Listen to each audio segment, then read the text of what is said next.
Thank you. Good evening. Welcome to our 8th event this year. Actually, our last event for the year. We're very excited to have you all here. We also want to thank our very gracious hosts, Brandon and the PGA and Western Eyes. Brandon, why don't you just come and say hi? Hi everybody, welcome to the home of Westernized, Elastic, and Rough House. Glad you guys are all here tonight. Tonight I'm representing the Producers Guild, and obviously you guys are all here because we have a Transmedia event related to producing. For those of you who don't know though, the Producers Guild is a national nonprofit organization, and it protects, promotes, and represents the interests of all members of the producing team. So that is film, television, as well as new media, as well as transmedia since 2010, so that's very near and dear to all of you folks. And I'm going to list off some of the producing titles and roles that are eligible to be in the Producers Guild, because a lot of people aren't aware, and I would encourage all of you to ask me questions after if you're interested in joining.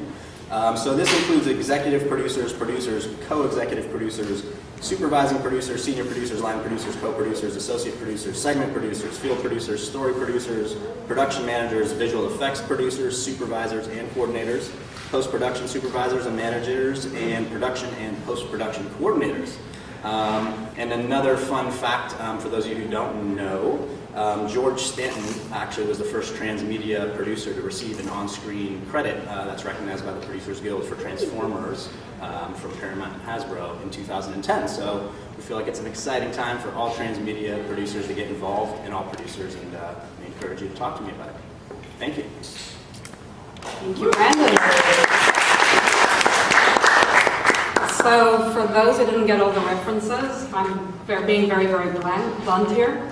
Don't panic, I think, is something that should be said for this new world of transmedia. It's the first thing, because there's just so much.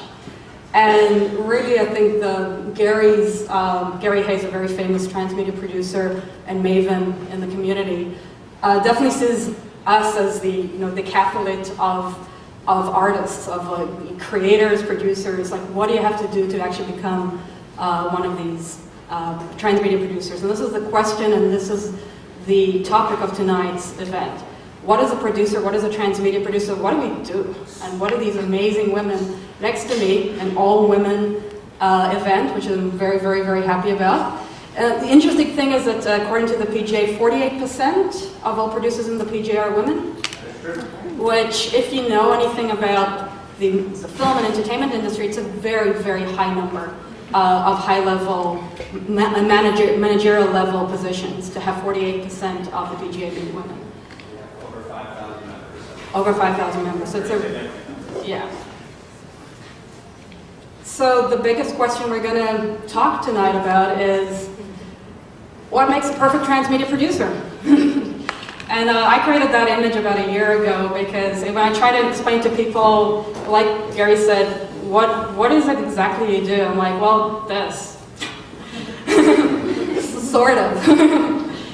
So we'll talk more about that conversation a little bit later in our panel. We're going to first hear from each one of these wonderful ladies here, a little case study of what do they do, and then we kind of get into more of the what does this mean, how do you get about it, in this whole world of transmedia production. So our first speaker tonight is going to be Susan Bell. And she's got a very interesting case study. Susan has thought of herself as a storyteller ever since she won an elementary school writing contest. She's currently a creative technologist for Transmedia Storyteller Limited, which, if anybody knows, that's Robert Stratton's company, and Robert is our forefather of this meetup. It's designing interactive stories told across social media and mobile platforms. That's Transmedia Storyteller and their first product, which is Conductor. And here's Susan. I had to do a fancy presentation.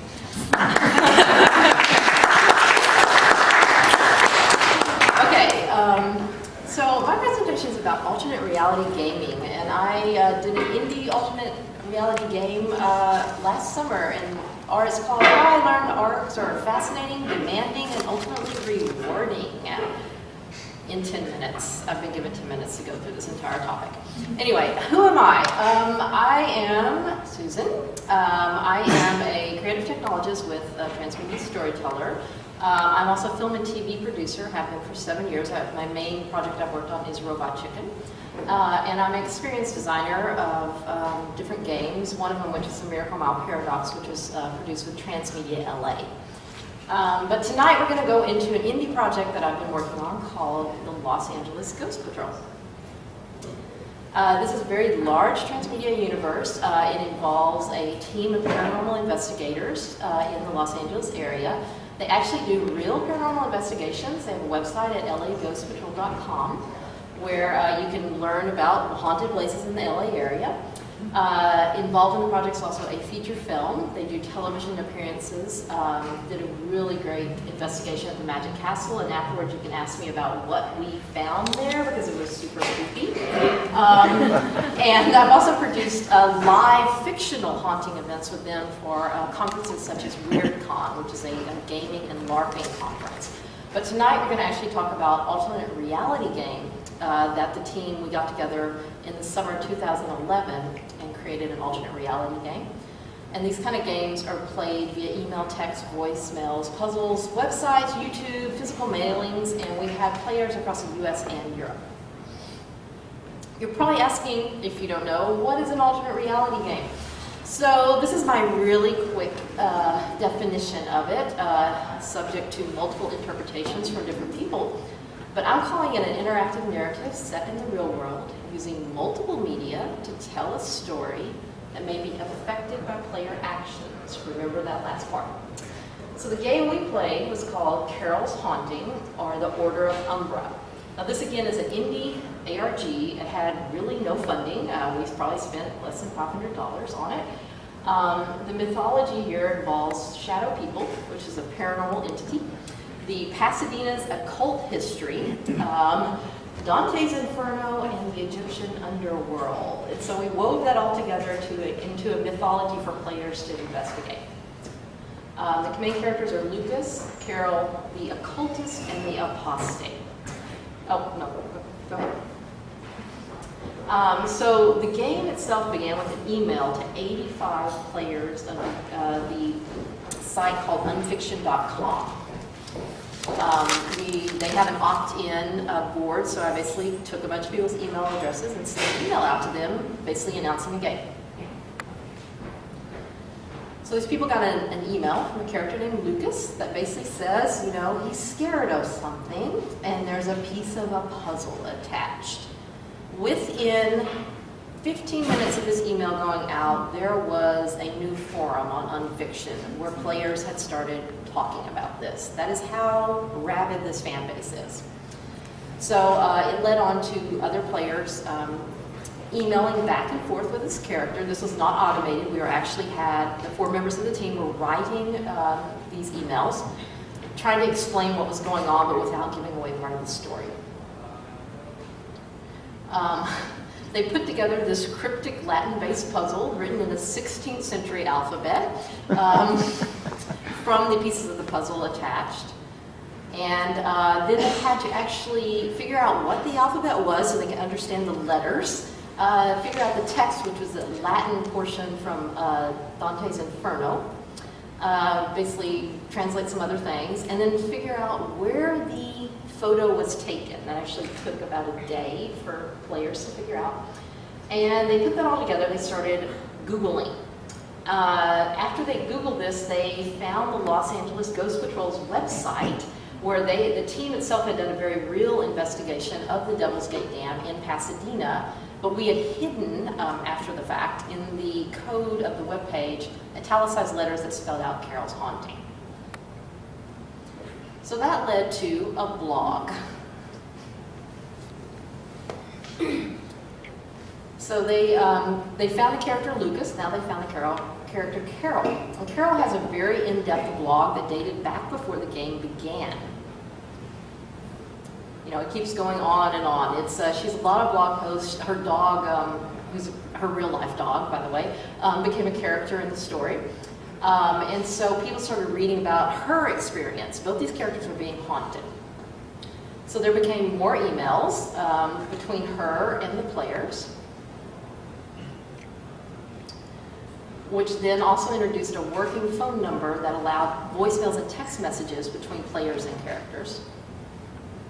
You can actually call that number and it will still work today. And then we also shot videos that advanced the narrative and guided the players in what they should be doing. Oh. I just checked my mail and this was in there today. No idea what the hell that is. It's just kind of weird down here, like some kind of symbol. And these were not scripted. I literally sent her a postcard in the mail and said, do a video about what you find in your mail. The order is wrong. Believe nothing he tells you, and it's signed A. I have no idea who A is. Just look at that.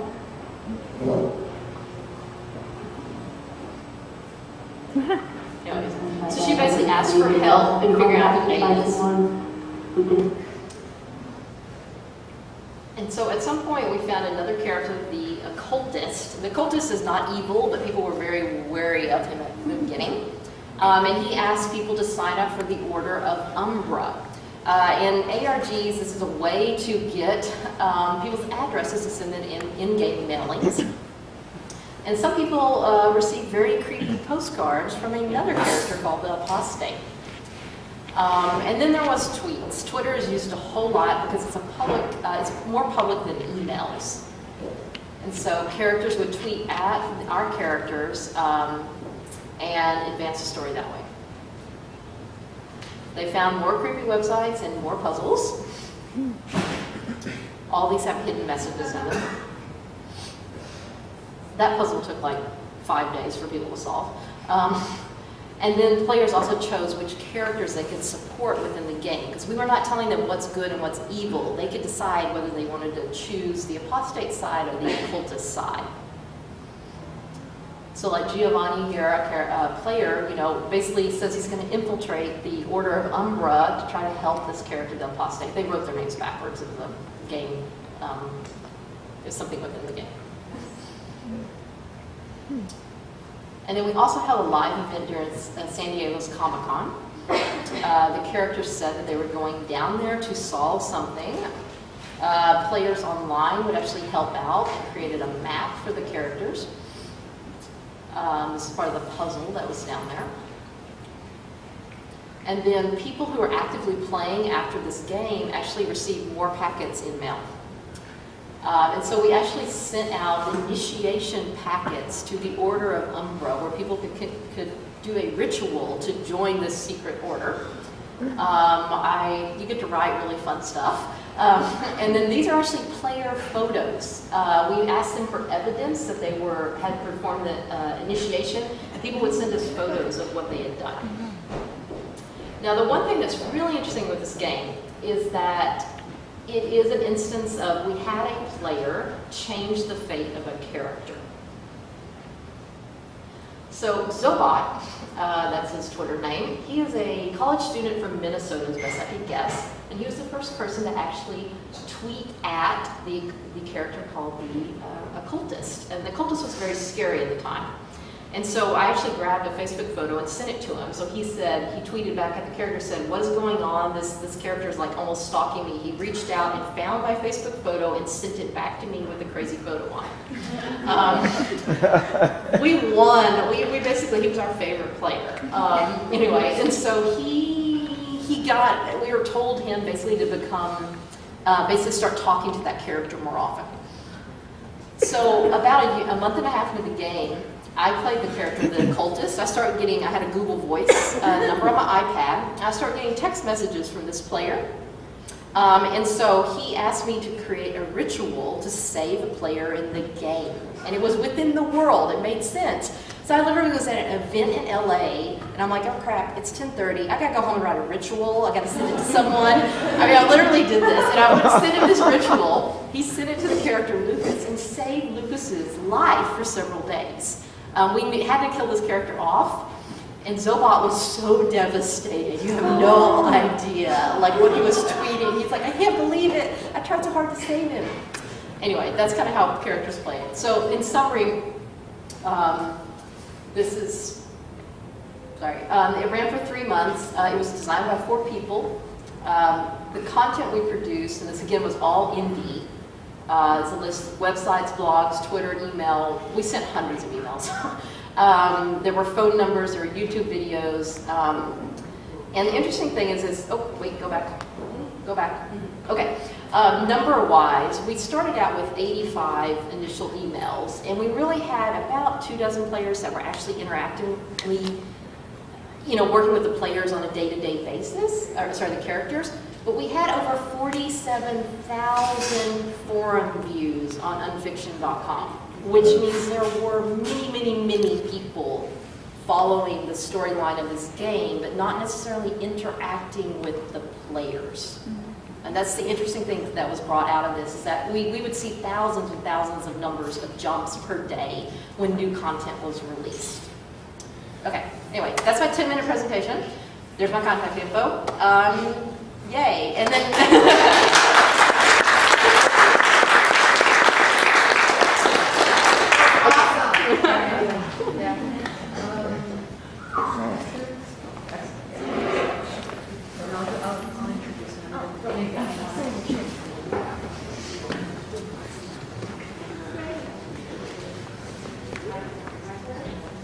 This was quite something. And, so should I let the cat out of the bag? Yeah. Yeah. So you all got the ones that actually had printed names. You got them on a piece of paper. So we are going to have a little mini ARG at the end, and we asked you to actually wait till about 8 to start looking at it. But we are going to have a little mini ARG that Susan created for us tonight, so you can actually experience what it feels like a little bit interacting with a fictionist story world.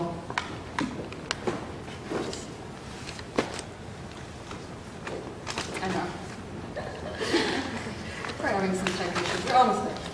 So now we're going to have Esther Lim come up. Esther is a well-respected digital marketing leader, transmedia producer, social media strategist, and a game analyst. Esther is currently the executive director of digital experience at George P. Johnson, a global experience marketing agency, and producers of the alternate reality games, The Threshold and The Hunt.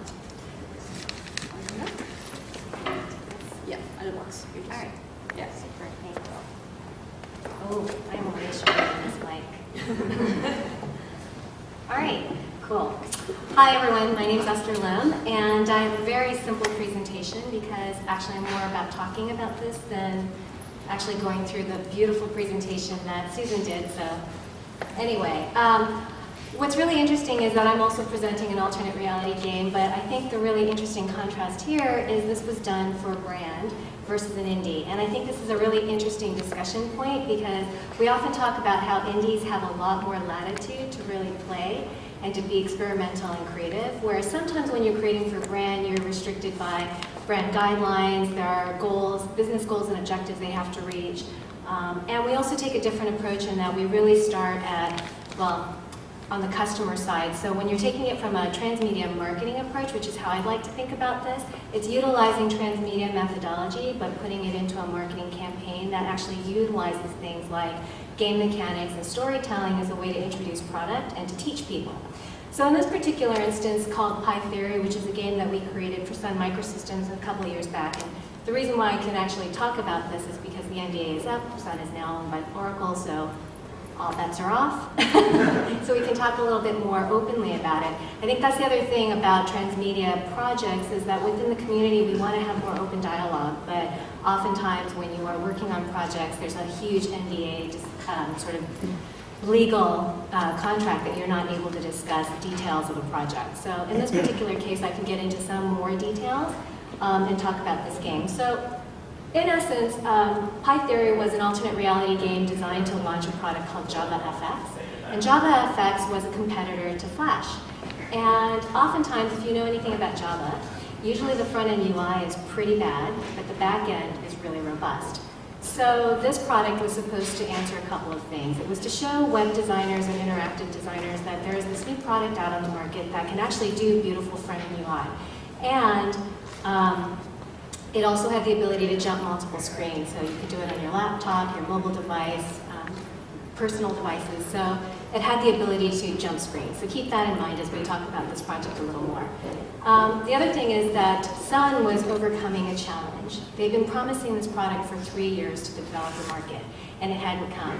So at this point, at the time they were ready to launch, they were pretty dubious. The audience was pretty dubious about what this product was, and Sun really couldn't go out with a traditional product launch. So they really had to come out with something a little bit different that would get the attention of the audience, but kind of engage them as well and make them want to try the product. So we decided we would do an alternate reality game. And this audience is really targeted to 18 to 25-year-old young developers because we understood that they were very much into gaming. But also doing our homework on customers, we knew that IT people were really into gaming even up until age 54.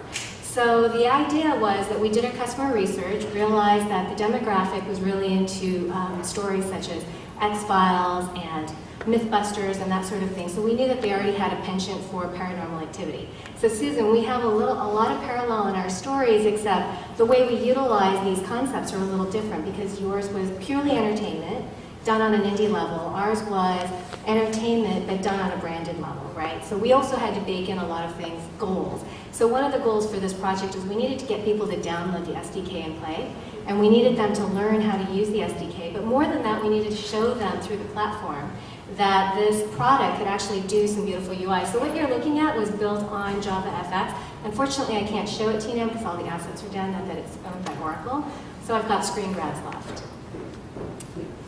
And essentially, this is the dashboard where a lot of the story takes place, but what happened is this story came across in multiple platforms. So it launched at South by Southwest in 2009, and it was done very virally in the sense that there were a lot of graffiti placed around South by Southwest, and there were lots of little notes left throughout the event that would lead people to this site, and essentially this page.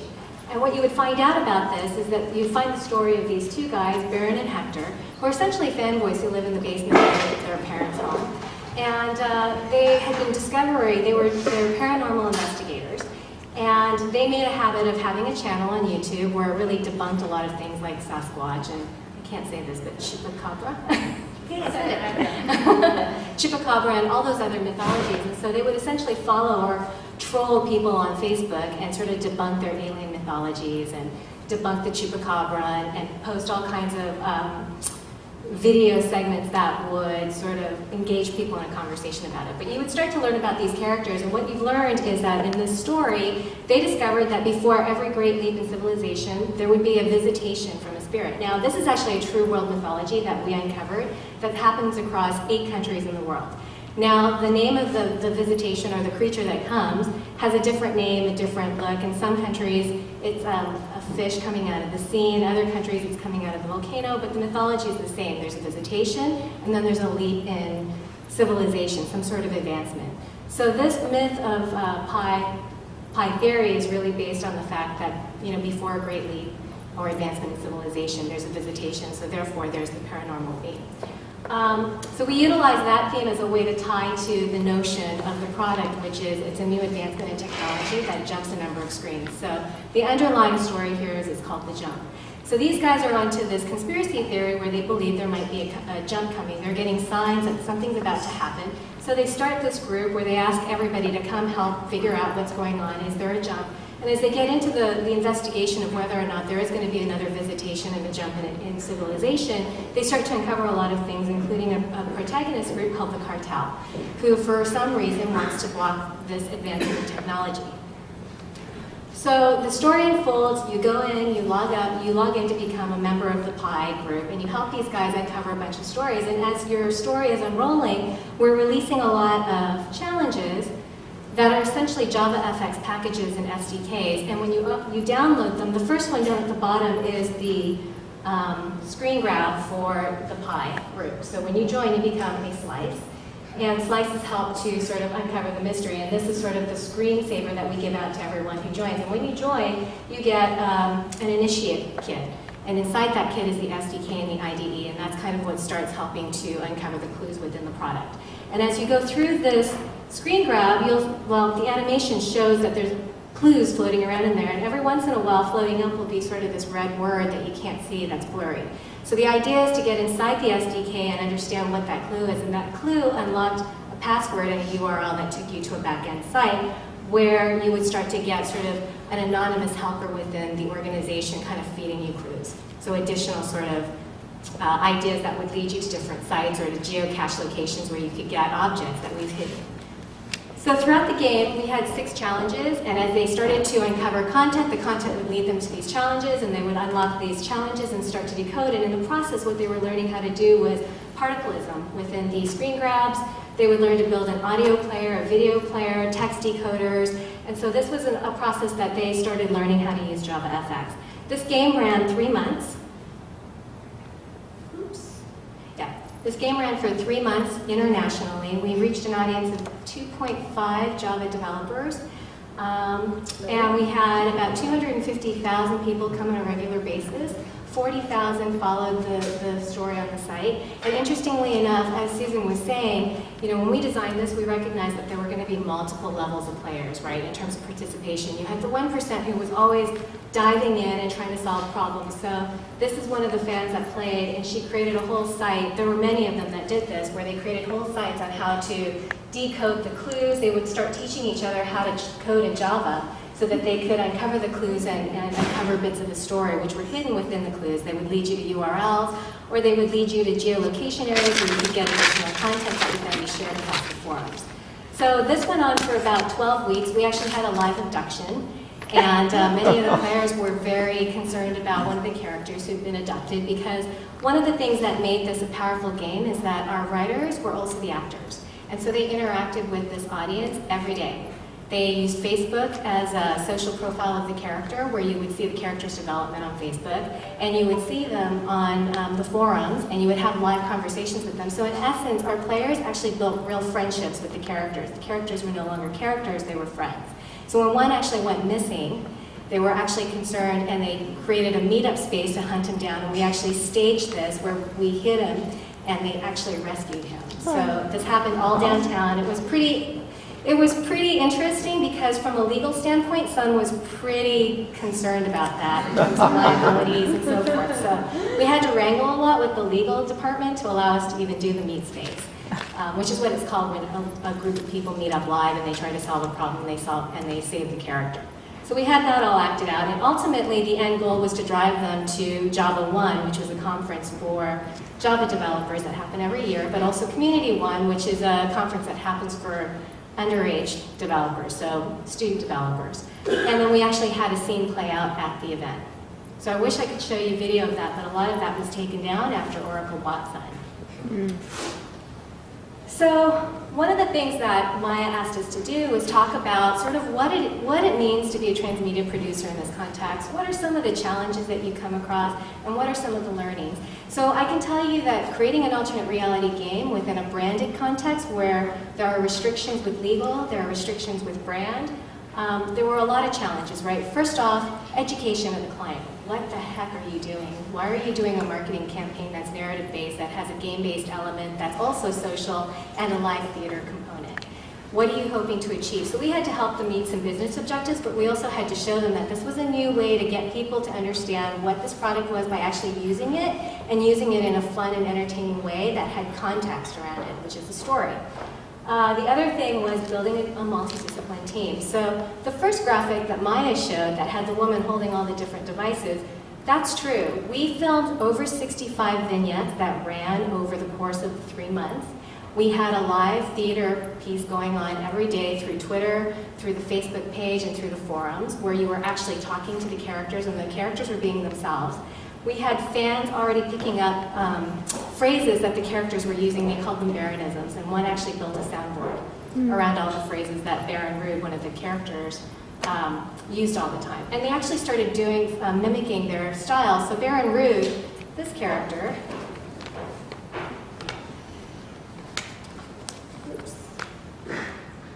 the one at the bottom, the skull cap, he actually wears a cap with a skull and bones on it. And a lot of the characters started, or a lot of the players started wearing skull and bones, and they actually started shaving their facial hair to look like a goatee to match Baron Root. And they started taking sides because one character was very dominant, very brash, very, in your face. The other one was kind of quiet and intellectual and kind, and so the audience is actually polarized. So when the two characters fought, they took sides.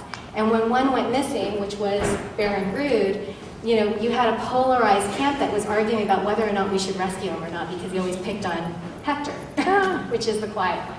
So I thought that was a real interesting finding too. Some of the other challenges, though, is production. Because we were playing a lot of this on social platforms, we wanted to create a system where we could do a format called dynamic storytelling.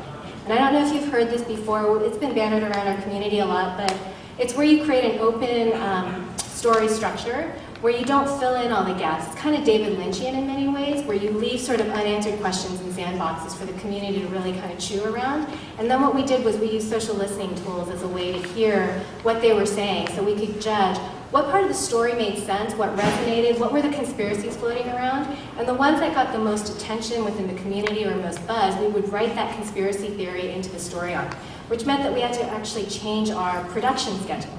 We couldn't shoot everything and have it ready to go. We had to shoot in cycles. So we shot everything in about 4 cycles. The first cycle would go out, we would listen, we would adopt our story, and then we would shoot again the next cycle. And this would continue until the end of the game. So when Susan was saying that one of her characters actually changed the course of the story, many of our audiences changed the courses of our stories, even though we had main arcs. So that was an interesting learning too, that people actually love to write themselves in, and actually it created a lot more loyalty because they saw their conspiracy theories written into the story and then acted out. Know your audience. So this was really important. We couldn't have done this if we didn't do our research on IT people and also young Java developers. It's because we knew they had a penchant for gaming and for gaming for long hours, and that they were very participatory in nature, that we knew we could get away with this campaign and get the kind of numbers that we did. So overall, we had 250,000 watch or come and watch the story unfold. We had 40,000 coming to the forums every day, having engagement with us.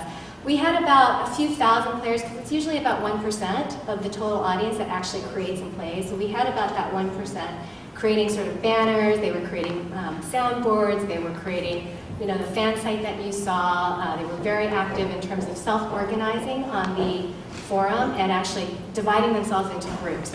So that was really interesting as well. Set measurable goals. When you're working within a brand, it is so important because somebody has to be accountable.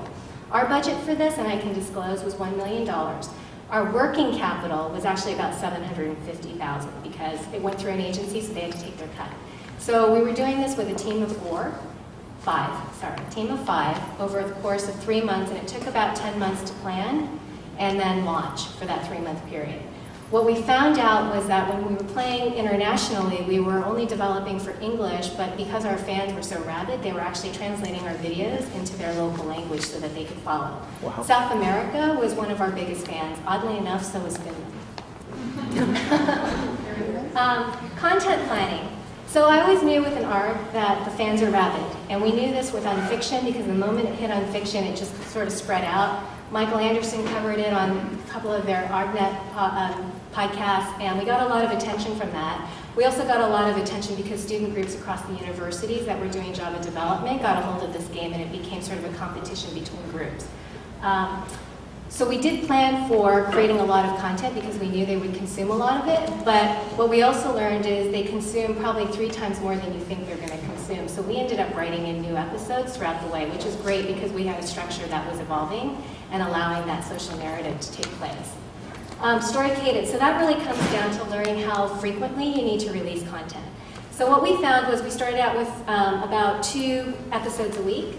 And as we started to increase that over time because of the demand and people wanting to know what's happening and coming back all the time to check, we increased it to 3 to 4. So it became quite a number of episodes. In fact, I pretty much lost track. I think it was over 65 at the end. But the more we put out, the more they came, and the longer they stayed, and the longer they were in the forums having discussions. It was not uncommon for us, the entire team, to be on the forum for 3 hours talking to the entire audience base that was playing our game. And then organic brand integration. So I think some of the challenges when you're creating this kind of experience for a brand is trying not to make it seem like it's a commercial.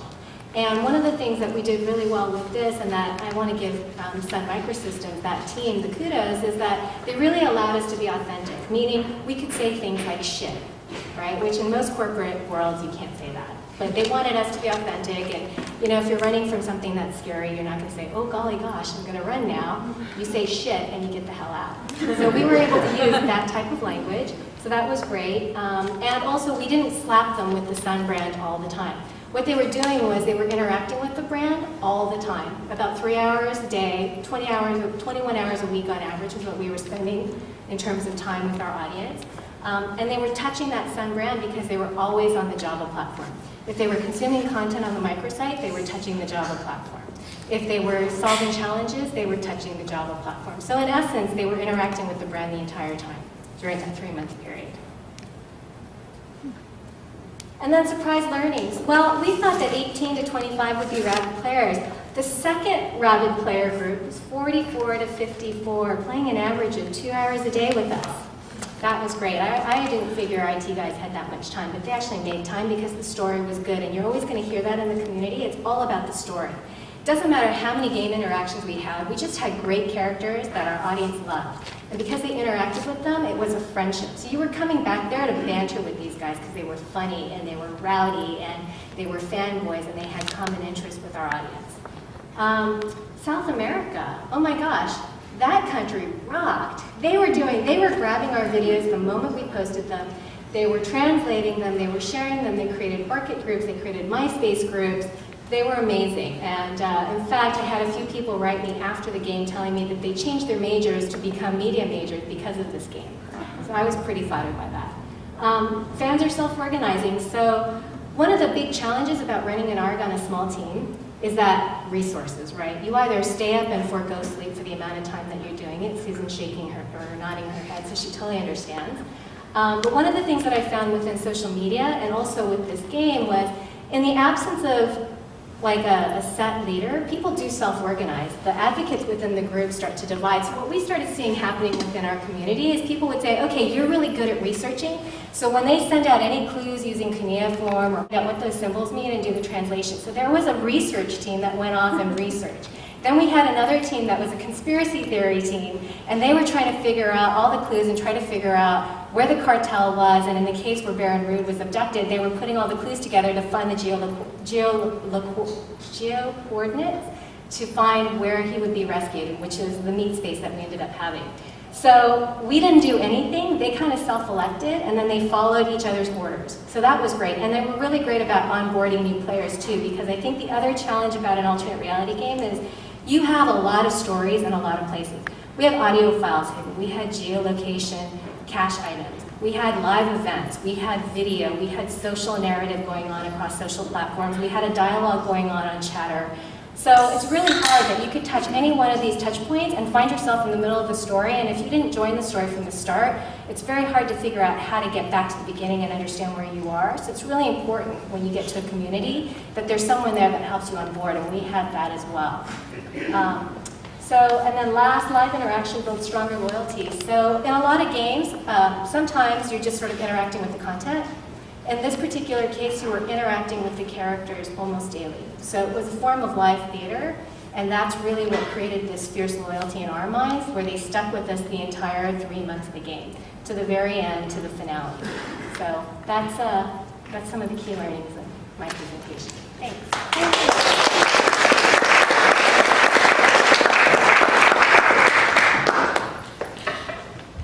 Pretty interesting to see the difference between the brands and what a brand will let you do versus the independents, but definitely ARGs are such an interesting space in the whole transmedia universe, because they're definitely transmedia, and the other thing is they show a lot how the fans and audiences interact. So next on, we actually have Lynn's, yeah. Yeah, sorry about that. Yeah, too much technology. Just so to realize that our dear friends here at Westernize, their clicker didn't work, so this is an app that was downloaded an hour ago. So What's the app? my point PowerPoint remote. It works great. It's free. Right? Thank you. So, yeah, as I'm just loading this. So we have Lynn Tam come and speak with us now. Lynn is a co-founder of Transmedia, a mobile iPad app helping gamers find iOS games in the crowded app market. So definitely your how to get to the fun games and get through all that sound and all the extra noise that you have to go through when you're actually trying to find a fun game, which is extremely helpful. As a co-founder, Lynn is responsible for guiding the company's strategy and growth through entertainment partnerships, technology, innovation, and market visibility. Okay. Okay. Hi everyone, my name is Lynn. I'm going to move this up a little higher. And I'm the co-founder of Transmedia. And so what I'm going to do is I want to talk to you guys about what it took for us to make this app and the obstacles we encountered. So I'm going to pull the veil a little bit so you can really see the heartache and headaches that we went through.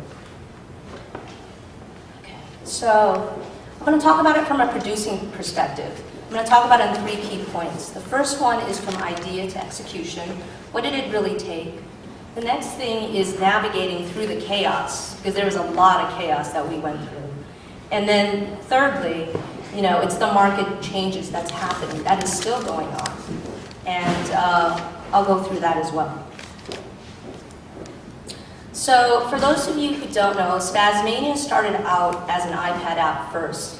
It's now available obviously on the iPhone and so forth, but Transmedia is an iPad app that started off to help gamers find games they want to play, particularly mobile games, right? And our focus was game discovery through videos. We thought that was really important because when you look at the iTunes store, it's still images, and we wanted to push that market, and so that was the area that we looked into. So when we decided on that concept, the first thing we started asking ourselves as a team is, what the hell are we building? Like, what do we want to focus on? Do we want to focus on everything that's app discovery with all apps? Or did we want to pick a particular niche and, showcase that niche to help that niche? And for us, since we made games on the side, we felt that it would be great to, create an app discovery for gamers. Particularly, in the essence of video and audio, even in the rating systems. It's just a different world in the gaming market. And so once we figured out that niche, that's what we wanted to do, we started laying out some of our basic guidelines, right? And so our basic guidelines was, one, we knew we wanted to do a mobile app. We knew that. We also knew we wanted to do gaming. We knew that video would be a key component in our app. And we also knew that there would be social interactivity to it. So those were the 4 pillars that we started off as. Our next big problem that we had was, how are we going to do this, right? It sounds great and all of that, but really how? And it took us a long time to figure it out. It was not easy, just given the fact that there was so much data and so many feature sets in the SDK kit that we had to cut back on a lot of features and a lot of trade-offs. So as a producer, this is where order and chaos came in. And I can tell you we had a lot of chaos before order settled in. We had a lot of chaos in regards to, what Apple would allow us to see. Chaos in regards to, could we hack something to make it work? And also the chaos of, we see other apps doing it, but how the hell are they doing it, and why can't we do it? So I want to talk about that, because it was quite a journey. So the first thing we decided to do was we had to research our competitors, right? And I like this slide a lot, because we were originally going to charge for our app. And so we looked at our competitors, and they were giving it away for free. And so we were like, damn it, we can't charge for it. We got to give it away for free too, and in order to do that, that will help us build our user base. So when we started looking at our competitors, we began to see, one, what were they doing well at? What were they falling short at? What made us different? What could we do better than they could do? And then more importantly, why do people want to use us, right, as opposed to one of our other competitors? And so we started off with the design. And as I said, I'm pulling back the curtain a little bit so you can see the things that we went through. So, you know, when we started looking at our competitors, we liked certain things that they did well design-wise and things that we thought we could do better. So in our case, we knew that video would be a focal point in our app. And we knew that video, playing it, you would continue to be in our app, you know, until the final point when you had to buy it, right? And that's the only time you left our app. So in our case here, as you can see from the design, the video here is the focal point on the left from our wireframes. We had the social elements, the Twitter and Facebook. We had the rating systems, you know, we had the game descriptions, we had the comments. On the bottom, we had more video reviews too, so that you weren't just given one trailer to look at, but you could look at other trailers, other commentaries of games to help the consumer make a stronger purchasing decision. And we knew that from a design perspective, especially because it was an app, and it was an iPad app, it had to be cool, it had to be, you know, sleek, and we had to build in a lot of the features and integrations that were available in that SDK kit and push it to its max, right? And so, as you can see, the design here has a very gaming-like feel. Even the buttons, when you touch it and it highlights, it has a blue highlight effect. The other thing that we did was that, you know, we knew that a game is one big general category, but within the game, there's a lot of genres, such as racing, action, adventure, sports, etc. And we needed a way to build out that usability so you can filter the games by genres. And so we designed it where that when you slide down on our slider of the iPad app, you could choose that particular genre. In fact, with our technology, we could create our own custom genres. So today, if you know we wanted to set up a genre just for Christmas games or hearts games, we could do that within 10 minutes and you would have that button ready on the go. Because that was a difference in our technology in figuring out what we could do on the server side and then on the front end side of things. The other thing too we wanted to do was interactivity from a social perspective. So you can see, of course, you know, what your friends were playing, what you were playing, and it was really important because, you know, from a gaming perspective, you always want to know what your friends are playing so that, you know, you could challenge them and so forth. Another cool thing that we added was what we call tweet ranks. We wanted to unveil what were the 250 top games people were talking about on Twitter before they became a hit. Before Angry Birds became a hit, it was flying off Twitter's charts, right? And so we built this in so that, you know, people could begin to see what was trending. And it was an easy way to see it within our app. I listed here some of the technical specs that we had to write. So one of the things as a producer, especially in my world, I come from a technical background. So I had to wear a technical hat as well. So when I'm in the meetings with the back-end architectures, developers, I had to make sure that the specs made sense to begin with and that we could build it and scale it properly. And not only that, but then work with the front-end developers to make sure that they were grabbing the correct web services. We had a lot of data ingestion. We ingest millions of data every day from Apple, right? And so we had to test to make sure that the data that was being presented was accurate from the server side all the way to the client side.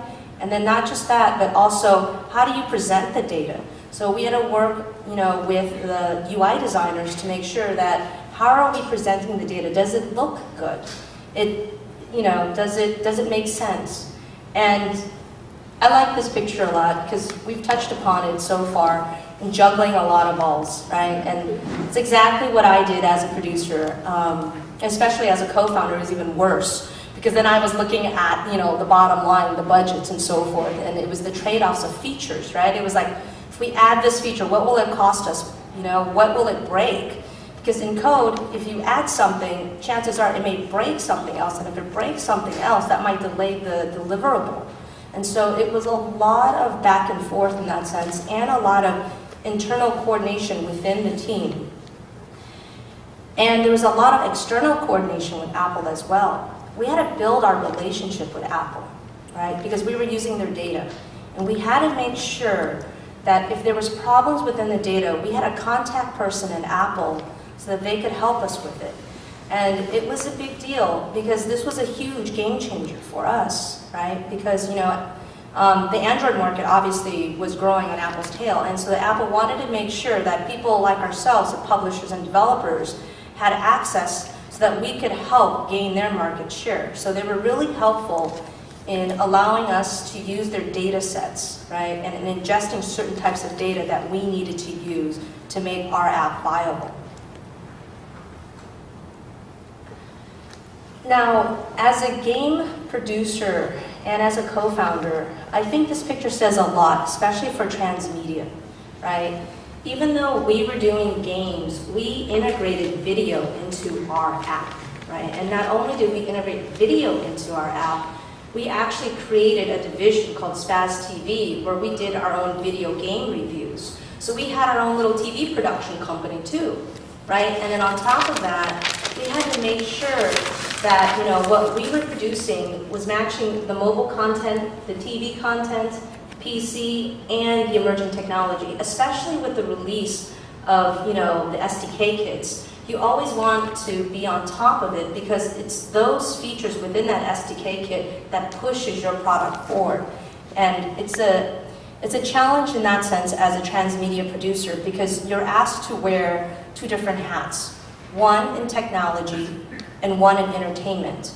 And as the convergence begins to happen stronger, you know, it's really important to have, you know, your feet in both worlds so that when you walk into conversations or meetings, you understand exactly what they're talking about from a technical perspective so that you can make the right decisions for your product.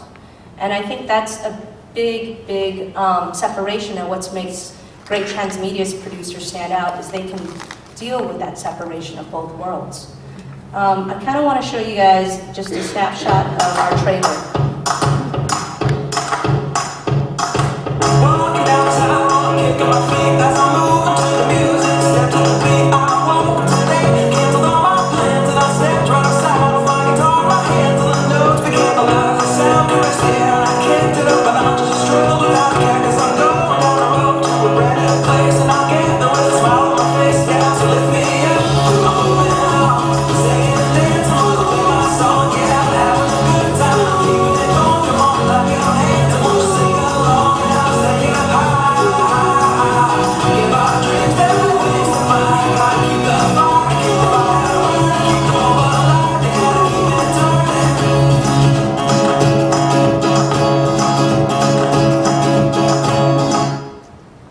Thank you.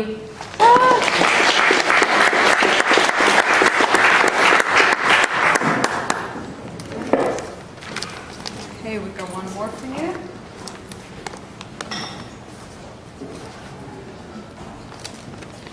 Our final speaker before we get to our panel tonight is Elise. She is from Innovant, Transmedia TV, Transmedia. Co-founder and CMO of Innovant Transmedia, the drive to affect social change using transmedia as a conduit has driven her to work with organizations that overlap visual arts, educational reform, and human rights issues. Just talk about that.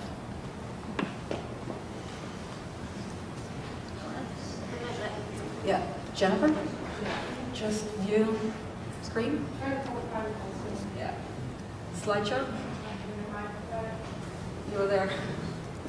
There we go.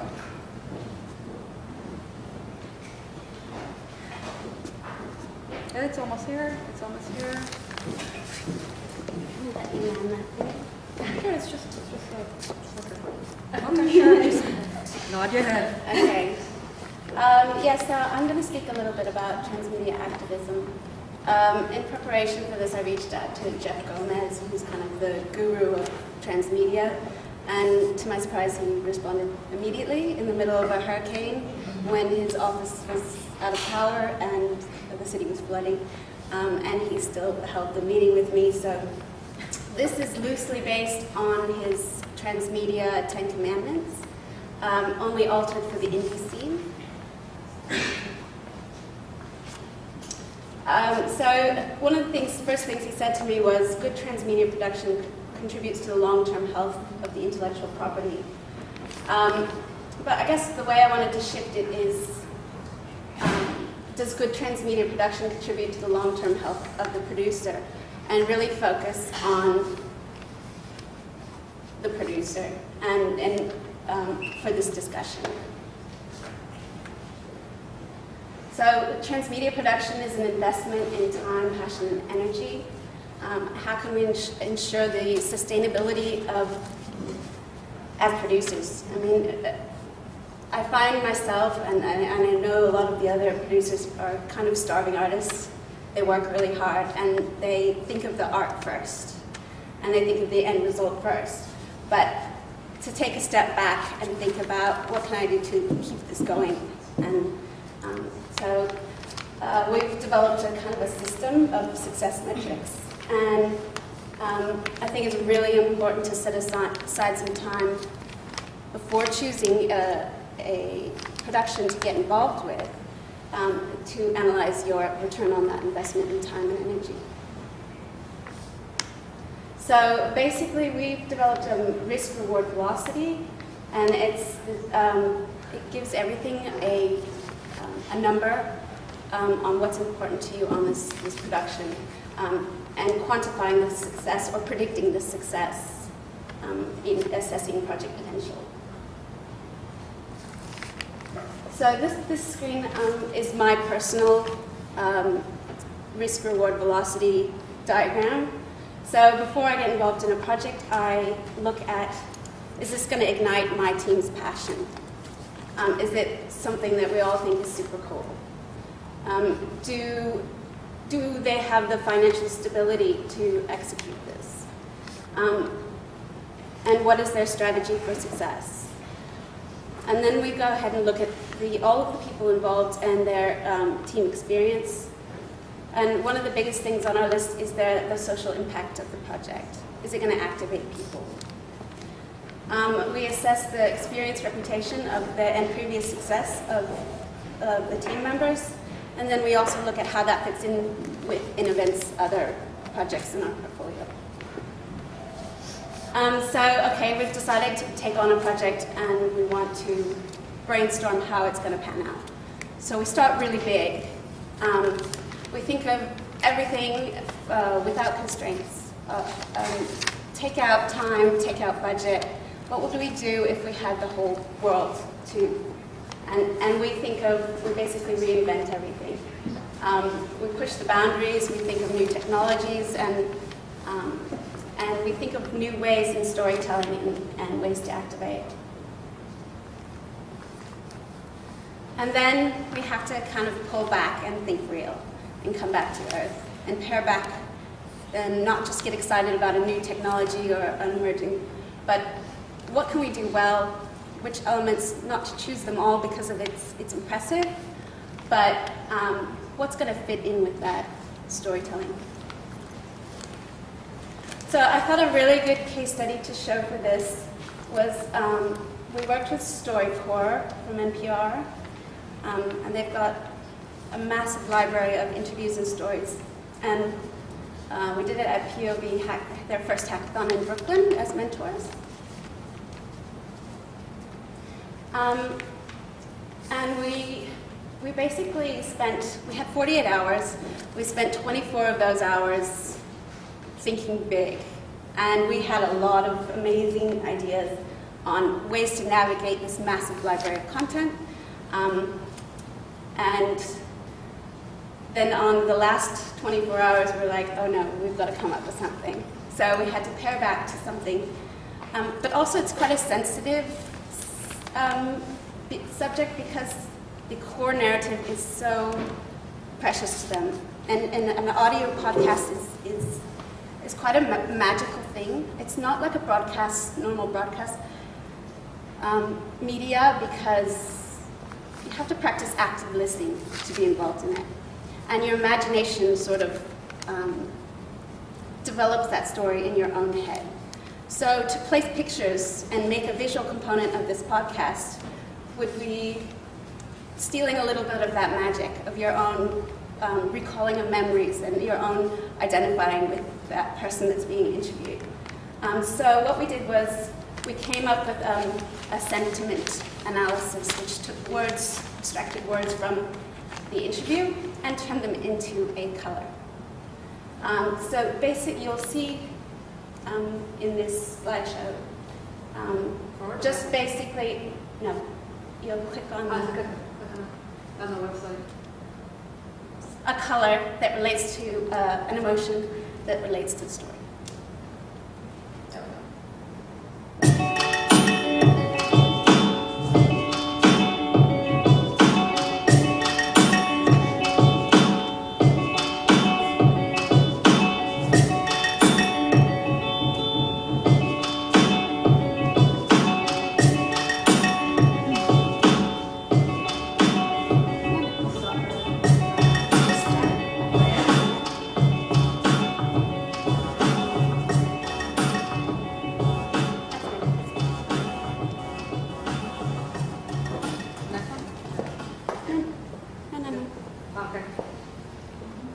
From a scale of 1 to 10, do you think your life would be different without animals? I think it would be an 8 without animals because they add so much pleasure to life. How else do you think your life would be different without them? I could do without things like cockroaches and snakes. Well, I'm okay with snakes as long as they're not venomous or like to constrict you or anything. Yeah, I'm not a big snake person. But cockroach is just the insect we love to hate. Yeah, it really is. Have you ever felt like life is hopeless? When I was a teenager, I was very depressed. And I think that can be quite common with teenagers who think a lot, you know, and are perceptive. Am I like that? You were very much like that. Do you have any mortal enemies? I would say my worst enemy is sometimes myself, but I don't think I have any mortal enemies. Have you ever lied to me? I probably have, but I try not to lie to you, even though sometimes the questions you ask make me uncomfortable. Like when we go on our walks, some of the questions I might ask. Yeah, but you know what? I feel it's really special that you and I can have those kind of talks, even if sometimes I feel myself blushing a little bit. Have you ever thought you couldn't cope with having a child? I remember when you were a baby, you had really bad colics and you would just cry and cry. What's and colic? It's when you get a stomach ache and all you do is scream for like 4 hours. Isn't that what Amy does? You were pretty loud, but Amy's was more high-pitched. I think it feels like everyone seems to like Amy more, like she's like the perfect little angel. Well, I can understand why you think that people like Amy more, and I'm not saying it's because of your Asperger's syndrome, but being friendly comes easily to Amy, whereas I think for you it's more difficult. But the people who take the time to get to know you love you so much. Like Ben or Eric or Carla. Yeah, and like I have better quality friends but less quantity. I don't judge the quality, but I think... I mean, first thing is like Amy loves Claudia, then hated Claudia, she loved Claudia, Yeah, then you know what, hated part of Claudia. that's a girl thing, honey. The important thing for you is that you need very good friends, and really that's what you need in life. Did I turn out to be the son you wanted when I was born? Did I meet your expectations? Okay, well that gives you a taste of it. Unfortunately, got a little out of sync there, but so basically, you'd see this color that the collective community feels represented that word, like mortal enemies. It's obviously going to be red, and that was as far as we needed to go because that core medium was so strong. And the last thing we wanted to do with fancy tech or whatever is interrupt that amazing story. So the other thing I wanted to touch on, if we're okay on time, is especially as social activists or social cause documentary, most people don't understand the value that they have. You know, being able to activate a community or some good storytelling is a pretty amazing thing, and we're also seeing a shift away from the broadcast paradigm right now, which was value equals reach plus demographic. Transmedia embraces the relationship now with the audience, and it is more about value equals the audience and the relationship. So audience equals value, pretty much. It's not airtime or commercials. So good stories garner a following. When the audience are captivated by a story, they take action. And that's what we want. And brand integration, they want that as well. So here's a case study in sustainable business models.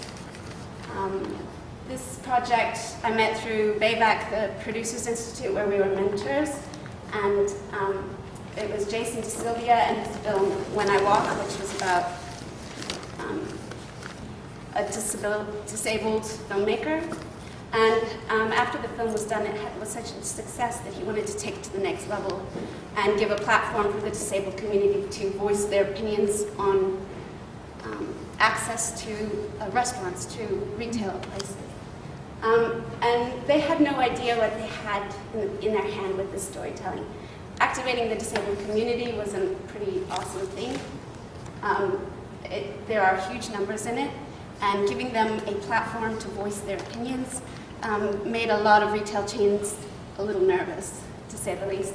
And so we developed a certification where you could become Access Map certified. So we would go out and inspect their place, and then we got a lot of corporate sponsorship through that. So this project's going on its third year, which is pretty awesome for social cause documentary. We crowdsourced the content, so people would go out. If they went to Starbucks or McDonald's or just their neighborhood shop and they couldn't get in, they would talk about it. Or if they had great ease, then they would talk about that too. So it came from a number of places. We also got crowdsourced funding, philanthropic funding from BAVAC, Nathan Cummings, and then we had live events, which was like a flash mob where we'd have like 100 disabled people walking down the street, grading places. So that was fun. Pandemic. This was the first transmedia project I ever did. To say the least, I was thrown into the deep end. It was done by Lance Wheeler at Sundance 2011. And one call to Google, and we had a good portion of our project funded with materials. They gave us the new Nexus S was launching at that time, or the Galaxy, and so we were able to give them to some of the key people at Sundance to experience. So a guide to the universe of transmedia activism would be creating a living document that evolves and changes direction as the project takes shape. A lot of the really pedantic planners out there will want something that is all written in stone, but unfortunately that's not the case with transmedia. It kind of takes on a life of its own, and you have to kind of roll with it. So, but developing a style guide, and then developing that character and voice. So you'll understand your character, that's all right, you understand your audience. And then create procedures for decision making, just those regular intervals to assess, okay, it's going this way. Let's roll with the punches.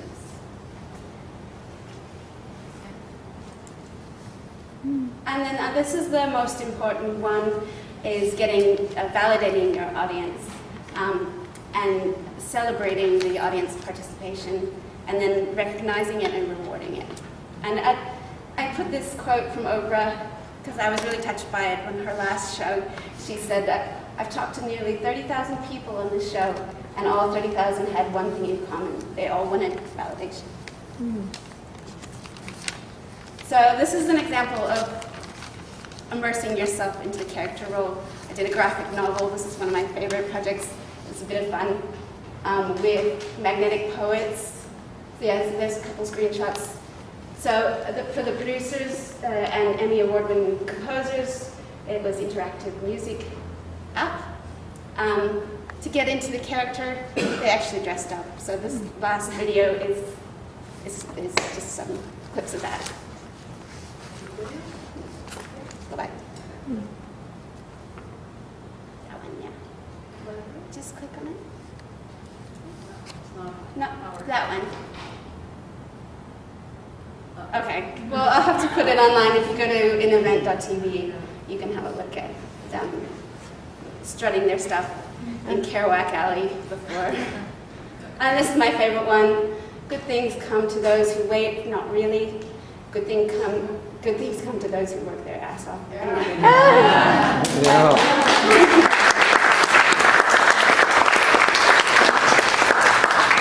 can I invite all our speakers to join me on the sofa there? Jennifer, can we get our Transmedia SF one?